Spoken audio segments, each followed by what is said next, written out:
Welcome to SCOTUScast, a project of the Federalist Society for Law and Public Policy Studies. Our contributors join us from around the country to bring you expert commentary on U.S. Supreme Court cases as they are argued and the decisions are issued.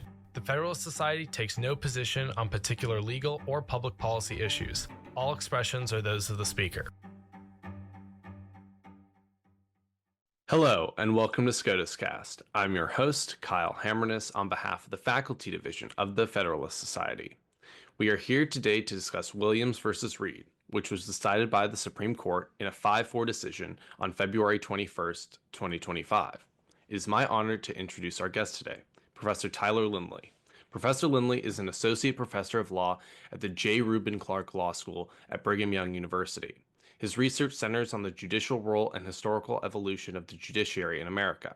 He has extensively examined and published on judicial remedies, federal courts, constitutional law, and administrative law. And with that, I'd like to hand things over to Professor Lindley to get us started by talking about how the case got to the Supreme Court. Thank you. So this case comes out of Alabama, and the plaintiffs are more than 20 individuals in Alabama who applied for unemployment benefits in the wake of the COVID pandemic.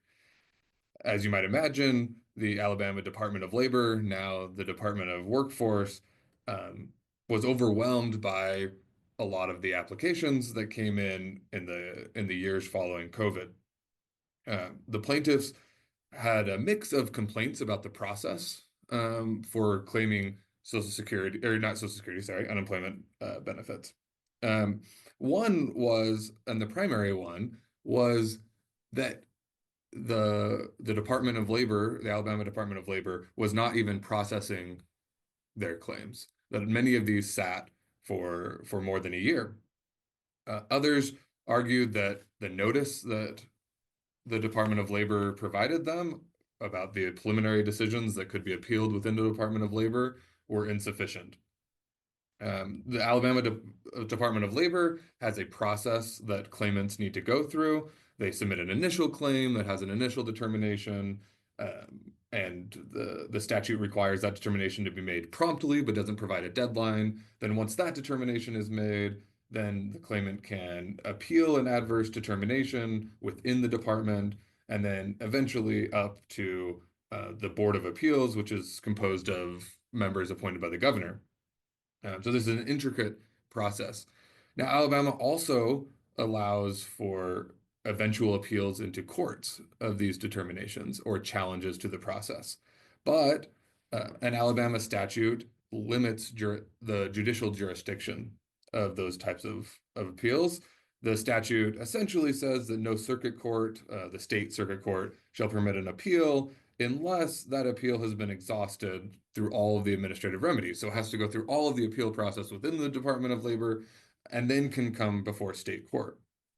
So these plaintiffs are stuck in the administrative process, and they sue the Secretary of Labor, the Alabama Secretary of Labor, in state court under Section 1983, which is a federal law. So this federal law, Section 1983, is generally understood to provide a federal cause of action for any violation by state officials of an individual's constitutional or federal statutory rights.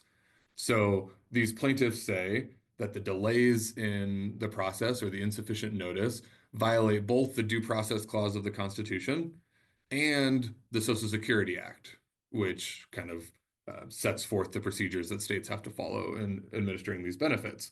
And so they go to state court saying, we want the state court to issue an injunction against the Secretary of Labor and the employees within the Secretary of Labor, ordering them to process these applications, or in the event of the improper notice or the insufficient notice, to fix the notice and allow an appeal. And so they want an injunctive remedy. And the Alabama courts say, well, we have an Alabama law that says all claims that come out of this, out of the Secretary of Labor, and kind of any benefits claims, need to be exhausted before we have jurisdiction. So we don't have jurisdiction. That goes to the Alabama Supreme Court. The Supreme Court says we don't have jurisdiction. and the petitioners appeal saying, no, no, no, Section 1983, this federal law that we're suing under, requires the states to hear this case, preempts the exhaustion jurisdiction rule, and we'll get into exactly whether it's an exhaustion rule or whether it's a jurisdictional rule, but preempts that and doesn't allow its application when it comes to Section 1983 claims specifically. Great. So the case gets to the Supreme Court. Can you talk a little bit about how each side argued the case before we jump into the decision? Yeah, so the petitioners here, the plaintiffs, those who are claiming unemployment benefits, had a broader and then a narrower argument. And the broadest argument is that although this exhaustion requirement, this requirement that the plaintiffs, before going to state court, have to exhaust their administrative remedies before the Secretary of Labor, that this exhaustion requirement is just categorically not allowed, even if it's framed in jurisdictional terms. And so you have a couple of cases that come beforehand that maybe kind of give a little bit of color to this. One is a case called Patsy that in which a federal court had imposed an exhaustion requirement. Often exhaustion requirements are kind of unwritten law, common law, judge made, and the Supreme Court says in Patsy, no, Section 1983 does not have an exhaustion requirement, and an exhaustion requirement is inconsistent with this scheme where plaintiffs get to go directly to federal court and get damages or equitable relief for violations of their federal rights, whether it be constitutional or statutory. So we have that case, and then we have a case called Felder that comes out of Wisconsin. This is out of a state court, and or at least out of a state law. And in Felder, what happened was there's a state law requiring a notice of the claim. Plaintiffs had to give a notice of the claim to the defendants and then let it sit for a certain amount of time before they could bring a suit. And the question was, does this law apply to a Section 1983 claim? And there was some dispute about whether that's truly an exhaustion requirement or what it might be, but the court characterizes it as an exhaustion requirement, saying you have to kind of attempt to make peace with the defendant by giving a notice of claim and giving them an opportunity to settle and have discussions, and said, no, that exhaustion requirement doesn't work. It's, again, inconsistent with Section 1983, therefore preempted, the state law is preempted, and courts can't apply that state law in Section 1983 cases. And the petitioners here say, this is, even though it's closed up in jurisdictional garb, this is an exhaustion requirement. So it just falls within this Patsy Felder line of cases that just say Section 1983 can't have an exhaustion requirement. Their narrower argument is, well, this particular exhaustion requirement, even if maybe it can apply in some instances, maybe we can at least force them to go to the administrative body, the state administrative body in some cases, it can't apply to these types of claims because these claims are challenging the process that they have to exhaust. And so it doesn't really work. And so we should just carve out these types of claims. If we were actually claiming that they had made a wrong decision, we got all the way through the appeals, and they had made a wrong decision that violates the Social Security Act or some other federal provision, then maybe we have to exhaust, right? Maybe we can't just say that the initial determination before we appeal violates my federal rights. But here, we're just challenging the process. We just want an order telling them to process our applications or give me sufficient notice. We're not actually challenging the ultimate determinations. And so in that instance, this exhaustion requirement has to be preempted. Now, the state is argues kind of against both of those arguments on a somewhat broad argument, but it kind of defeats both of those arguments, which they say, hey, this is different than a typical exhaustion requirement. Although it hinges on whether you've exhausted, it deprives the court of jurisdiction. It doesn't mean that you lose. So the state says in a normal exhaustion case, a plaintiff sues, hasn't exhausted, and if the time has run by which they can't exhaust, or depending on the exact exhaustion rule, then they lose on the merits. They get a dismissal with prejudice. They can't come back. It's over. That they're done. Sometimes, courts will stay the case so that they can go back and exhaust. But the point is that it operates on the merits. The court has chosen to hear the case and decides the case on exhaustion grounds. They say here, this is different. The Alabama Supreme Court, the Alabama courts, just rejected this at the jurisdictional stage, and the plaintiffs can still go to federal court, or at least arguably can, maybe with some statute of limitations complications. But they're saying that this is not us adjudicating the claim and imposing an exhaustion requirement. This is just the state deciding what's the scope of state court jurisdiction. And state courts always have jurisdictional rules, right? They say small claims court can only handle these types of cases, maybe circuit court or trial court or whatever it might be. We can always define our jurisdiction. And so that defeats both the petitioner's broad argument that this is an exhaustion requirement and therefore falls within Patsy and Felder, and also the narrow argument, which says maybe this is a bad idea, but it just leaves you to go to federal court, and that's just fine. We're just defining our jurisdiction. And so these are the types of arguments that are going on, which is, do we properly view this as kind of an exhaustion requirement, or is this just a run-of-the-mill jurisdictional requirement that we generally think state courts can define their jurisdiction? And it's not a matter of federal concern if a state court just doesn't have as much jurisdiction as they might otherwise have. Great. And I guess that since you went into that distinction a little bit more in the arguments, would now be a good time to go into the decisions and see how it all came out. Yeah. It was a 5-4 decision, and it wasn't on ideological lines at all, it seemed like. So can you just go over the majority opinion, the reasoning behind it, and then we'll go to the dissent? Yeah. So the decision is 5-4, as you mentioned, and Justice Kavanaugh writes. He's joined by Chief Justice Roberts, Justice Sotomayor, Justice Kagan, and Justice Jackson. And so we'll talk about the dissent in a minute, which is somewhat divided. But Justice Kavanaugh does not reach the broader argument. I think he says a couple of times that it's the ground that they reach is narrow, tries to emphasize the narrowness of the decision, drops a footnote saying we're not addressing the Patsy Felder argument. So this is really it's really narrow, and so there's a line, in the opening paragraph that kind of summarizes exactly where Justice Kavanaugh gets, which says, because the claimants cannot sue until they complete the administrative process, they can never sue under Section 1983 to obtain an order expediting the administrative process.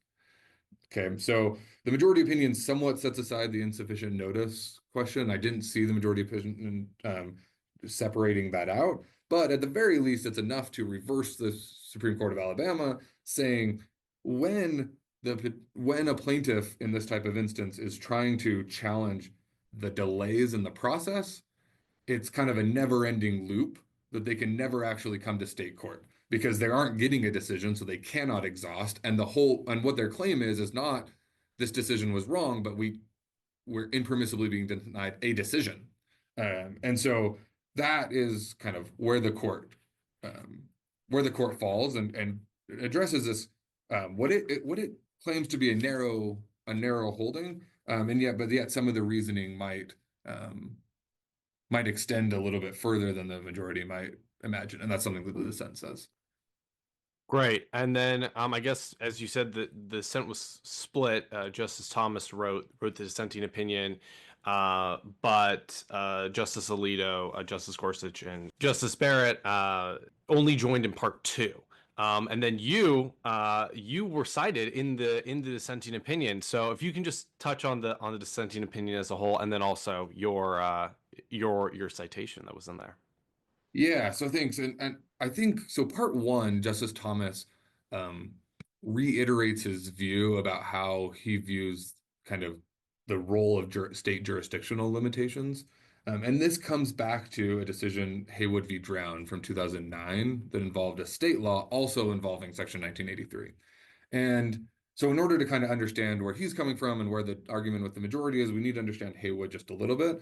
So before Haywood, we had a rule, or at least people understood there to be a rule, that as long as the state law that prohibited state courts from adjudicating a federal claim, as long as it was a neutral rule of judicial administration, then it was okay. And we understood judicial administration to mean it needs to be jurisdictional, meaning we're not actually reaching the merits. We're not hearing the claim and then saying no federal law applies to this claim.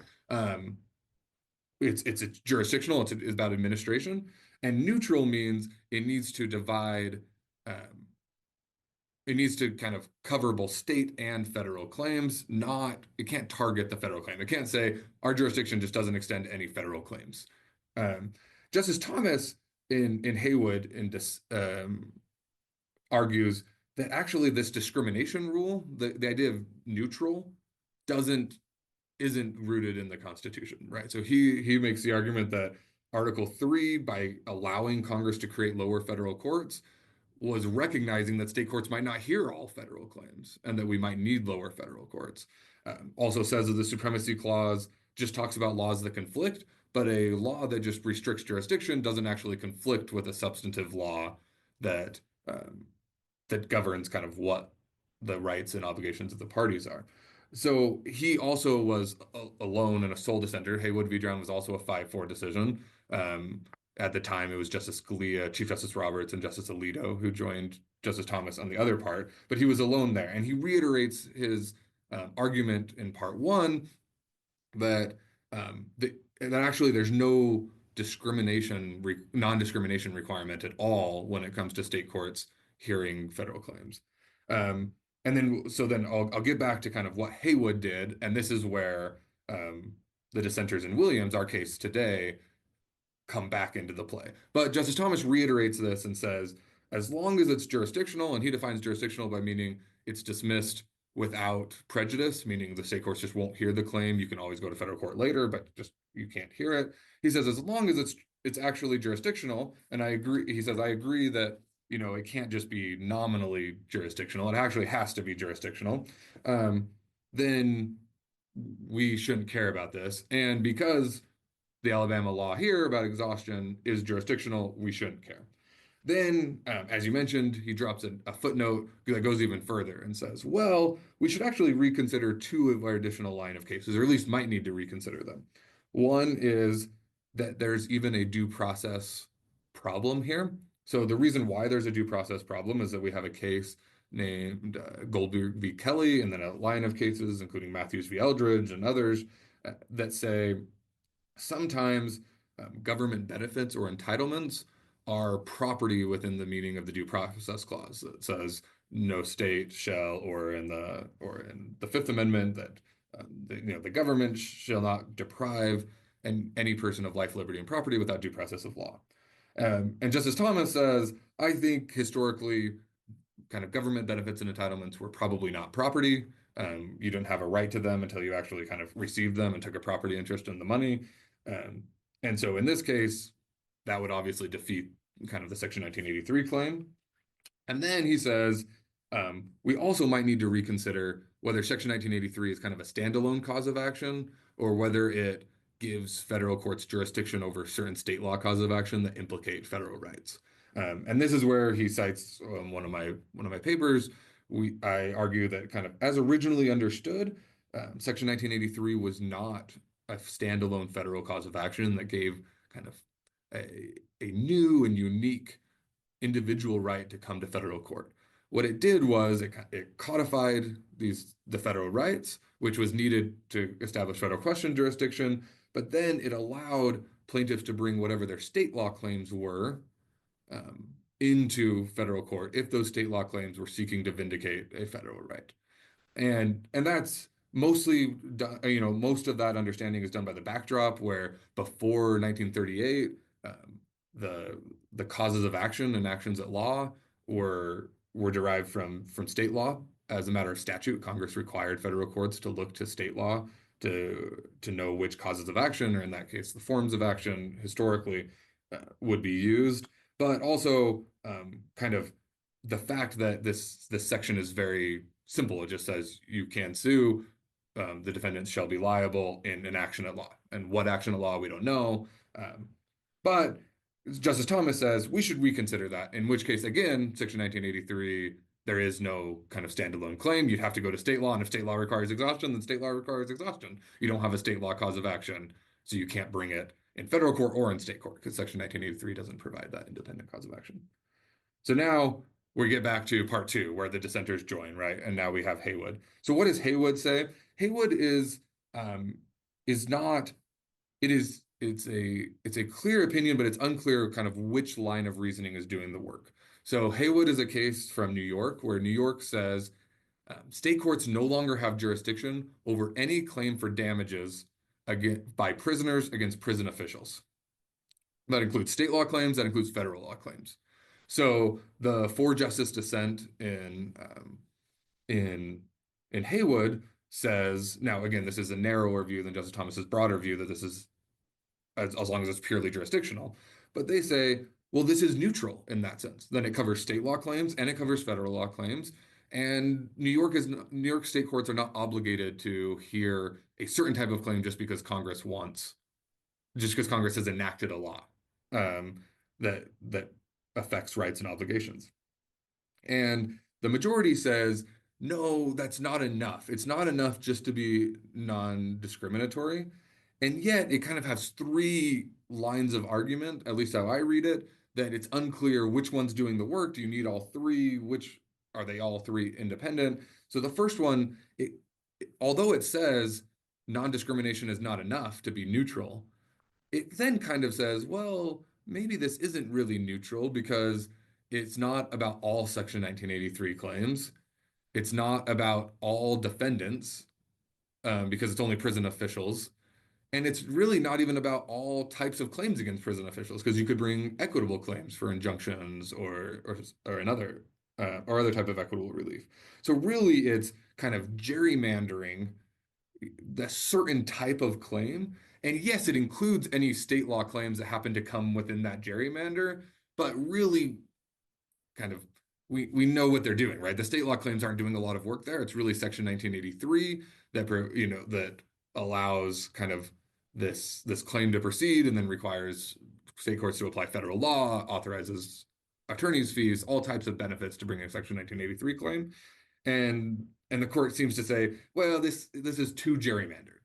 But then in another analysis, the court says, well, really, this kind of just works as an immunity statute clothed in jurisdictional garb, which is kind of saying if there's a certain type of claim that just can't be brought, then we're going to be really hesitant, right? That just seems like the state is undermining federal law as a matter of effects, right? It's saying that this type of claim can't be brought, but Section 1983 allows this type of claim, and so therefore it can't be brought. And then the court also says, well, this is a unique case because New York, both in the litigation and the legislature, had said pretty explicitly, the reason why we have this rule is because we think most claims by prisoners for damages are frivolous and they waste the prison officials' times and they waste the court's times. And so the court in Haywood says, well, we don't like when this is a jurisdictional rule that is based on policy disagreement with Congress. And in that sense, it's preempted. And so we had kind of multiple lines of reasoning, and it's unclear. So let's go through those and see how the Alabama law fares, right? That's kind of how the dissent kind of goes about it. So on the first, which says this isn't really that neutral, maybe it's less gerrymandered than the New York law, right? It just applies to all claims that have to do with benefits. And so it's maybe a little less gerrymandered, but the petitioners did make the argument that it only really applied to government officials and only applied to a small subset of Section 1983 claims. So maybe it's not as neutral, right? Haywood also said, when we're thinking about what's the purpose of jurisdictional rules that we think aren't kind of trying to be gerrymandered, we think about it as competence over the subject matter and power over the person. So, the petitioners here argue, well, it's really not about either of those because they can eventually hear these claims, so they must have competence over the subject matter. And the person, it's an Alabama resident and an Alabama official, there's no concern there. The dissent tries to say, well, actually, this is about concern about the subject matter. This is a specialized administrative process that courts don't know a lot about, and exhaustion helps develop the record and get to hear kind of the expertise's evaluation of the evidence before we actually get there. Now, that rebuttal does a lot of work for why there isn't such an exhaustion requirement. It's unclear what on a narrower argument why that would apply to due process violations due to delay in that process, right? Are the employees at the Department of Labor really good about knowing why there might be a delay and whether that's a due process violation? Maybe not, but it does justify why they have the jurisdictional rule to begin with. The second one, which talks about the effects, is the one that the majority latches onto. So the majority says, as I mentioned in the opening paragraph, because these claims can now never be brought, because you can't exhaust a claim that you're not processing my attempts to exhaust. As a matter of an effect, it effectually prohibits these claims from ever being brought. Right. And it really kind of rests on a few quotes out of Haywood that support that. And the dissent says that was never really a different line of reasoning. If you actually understand where those quotes came from, they were really all about the purpose. They were saying New York had a policy disagreement, and it expressed that policy disagreement by effectually prohibiting these claims from coming. And so the dissent says there is no evidence of purpose here, right? There's no evidence that Section 1983 claims were barred. Section 1983 claims are a very, very small portion of claims that are going to arise out of these benefits determinations. Most of them are going to be under state law or maybe under some kind of federal law, but those don't always have to be brought under Section 1983. And so the dissent says, well, this is all about purpose, and this is neutral, and therefore we should let Alabama define the scope of its court's jurisdictions, or if its court's jurisdiction. And the majority, with Justice Kavanaugh, says, no, in effect, this prevents a certain species of claim from being brought. And that's what Haywood was really targeting, was saying, even if it's jurisdictional and truly jurisdictional, if its effect is to prohibit a species of claim from being able to be brought in state court, then it's preempted. And that's where the majority lands. Great thing. I mean, really great job summarizing all the different aspects at play in these opinions. Can you just touch a little bit on what you see as the consequences going forward for these types of claims? Now that the case has been decided. Yeah, so as I mentioned before, Justice Kavanaugh really tries to emphasize the narrowness of the opinion, saying it's really just about jurisdictional requirements that in turn require exhaustion of a claim that really can't be exhausted because it's kind of a never-ending circle. Justice Barrett asked us at oral argument, said, well, what happens if they go back and they submit a letter saying your delay is violating the Social Security Act and the due process claim, and I want to kind of exhaust that? Well, one answer is the State Department of Labor gets that letter and says, oh, you're right, we need to process your claim. Let's process your claim. In which case, everyone's good. We got what we wanted anyway, because all the plaintiffs were seeking was an injunction compelling a decision. We get a decision. But what if they, in turn, sit on that letter, just like they were sitting on the initial application? Then have they exhausted? Have they not? Right? The dissent says, well, actually, Alabama law has a futility exception, so it does not prevent these from being brought at all. Once you give this Department of Labor a reasonable amount of time, then you can say exhaustion is futile, therefore I can properly bring my claim. That's not raised squarely in the case, and the majority kind of just dismisses that. But once we get beyond that, we have the dissent says kind of the reasoning here is going to have great ripple effects. And the majority responds, the last substantive paragraph says, the dissent further says, our opinion may have ripple effects, quoting the dissent. But as we have emphasized, our opinion today is narrow. It resolves this dispute, but is careful not to go beyond this court's existing precedents. Okay, so according to the majority, it's saying this is just a simple application of Haywood. It's a really narrow, it's just these specific types of claims that are jurisdictionally barred by an exhaustion requirement, and there's nothing else. Now, the dissent says, okay, you can say that over and over again, but if your rule is it effectively prohibits a species of claim from being brought, all the work is going to be done in defining what's a species of claim. So let's say state courts say, or the state legislature says, state courts are not very good at adjudicating civil rights claims. We just don't think that they're very good for whatever reason, right? So, but the purpose of this hypothetical is it's a concern about competence over the subject matter.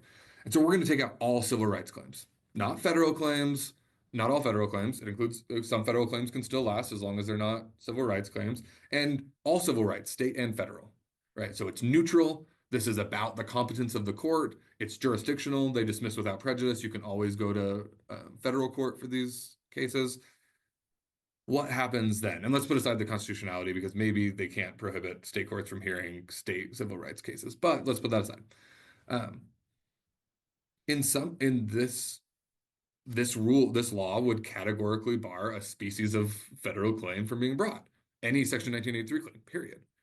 Now, is that allowed? Now, is that now a carve out to the idea that it's a neutral rule of judicial administration and we're going to second guess whether it's really neutral by looking at whether it affects the competence of the court or the court's power over the people? Maybe, maybe not. That's obviously the kind of the end of the run hypothetical, but let's move it back a little bit to what happens if it's certain types of police encounters, state and federal. Does that count? What happens if it's certain types of administrative law claims, okay, where the legislature just says state courts aren't very good at administrative law claims? Does this effectively would those types of rules effectively foreclose a species of federal claim from being brought in state court? Maybe, maybe not, but that's where all the work is going to be going forward. And now, having said that, even if the court interprets that claim fairly broadly, there just aren't very many of these cases, right? I mean, we have Haywood that comes down in 2009. This is the first case the Supreme Court has gotten since then. There are other ones that have floated around the circuit courts, but it's unclear to me whether this is a big area of litigation, right? Are there lots of state laws that don't clearly fall on one side or the other? I'm not sure. Maybe state courts are going to be less adventurous in trying because of this decision. But I'm not sure that they were beforehand either. And so as far as practical effects on a broader scale, not sure how much this does, but as far as within this narrow world of Section 1983 claims in state court, it depends on how we interpret the majority's rule. It's clear what the majority is saying. There are certain types of narrow claims that a particular species of narrow claims that the state court can't effectively prohibit from coming to state court. And yet we don't know almost anything about where that line is. We have a couple of examples in Haywood and now in Williams v. Reed, but we're left with some unanswered questions that, again, because of the background of this, maybe we don't ever actually see answered because this isn't really an area where state courts are pushing the boundaries. Right. Well, thank you so much for joining us, Tyler. It's always great to see you. Great. Thank you. I appreciate it. Thank you for listening to this episode of SCOTUScast. SCOTUScast is a project of the Federalist Society, a not-for-profit educational organization of conservative and libertarian law students, law professors, and lawyers. Founded upon the principles that the state exists to preserve freedom, that the separation of governmental powers is essential to our Constitution, and that it is emphatically the province and duty of the judiciary to say what the law is, not what it should be. Don't forget to subscribe to our podcast series, including SCOTUScast and Practice Group podcasts on iTunes or Google Play. For an archive of past podcasts, as well as audio and video of past Federalist Society events, please visit our website at fedsoc.org/multimedia. That's fedsoc.org/multimedia.